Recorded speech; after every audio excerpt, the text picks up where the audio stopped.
Try something with me right now. Put your phone down, on the other side of the room, not next to you, across. Set a timer for 10 minutes. No music, no podcast, no notifications. Just you, in silence, with your own mind. Most men cannot do this. Not for 10 minutes, not for 5, not for 30 seconds before the hand reaches out to fill the space. You probably felt it just reading those instructions. A small refusal, a subtle tightness in the chest at the thought of actual silence. That reaction is the entire subject of this video, because it is not boredom. It is not a modern attention problem. It is fear. You are afraid of yourself, not in the dramatic way, in the deeper way, the way that has been quietly running your life for years without you naming it. A study at the University of Virginia gave subjects a choice: sit alone with no stimulation for 15 minutes, or press a button that would deliver a painful electric shock. 67% of men chose the shock. They preferred physical pain to their own thoughts. That is the world we built, and the world inside you that nobody is teaching you to face. In the 17th century, a French mathematician named Blaise Pascal wrote one of the most uncomfortable sentences in human philosophy. He said, "All of humanity's problems stem from man's inability to sit quietly in a room alone."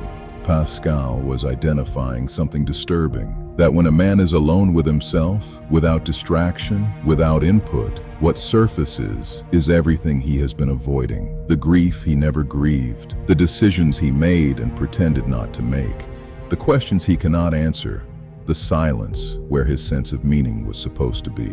Most men have never sat with this, not once, so they keep the noise on. If this is making you uncomfortable, that's the point. Subscribe and like. This channel is for men willing to look at what they have been avoiding. Think about your last 24 hours. How many minutes did you spend in pure silence? Not driving with the radio off, driving with your thoughts. Not lying in bed scrolling, lying in bed with no phone in the room. Probably 0 minutes. This is not because you were too busy. Your great-grandfather worked 60 hours a week and sat in silence every evening because there was nothing else to do. He knew himself in a way you have never met yourself.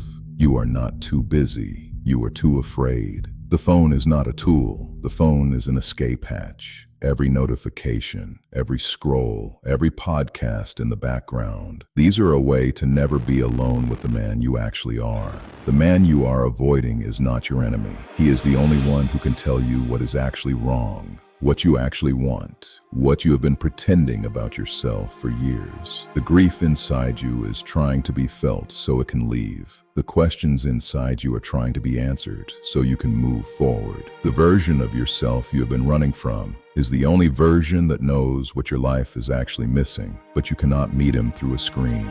He surfaces only in silence. 2,500 years ago, Heraclitus walked away from the city of Ephesus and went to live alone in the mountains. In one of his fragments, only a single line survived. He wrote, "I went looking into myself, not at the world, not at other men, into himself." And he is one of the most quoted philosophers in history. Because he did the one thing modern men refuse to do. He sat with his own mind until it told him the truth. You do not need a mountain. You do not need a monastery. You need 10 minutes a day, phone in another room. No input, no escape. Just sit. Let what comes up, come up. The first time, you will reach for your phone within 60 seconds. Your mind will throw a small panic at you to make you quit. Sit through it. The second time will be easier.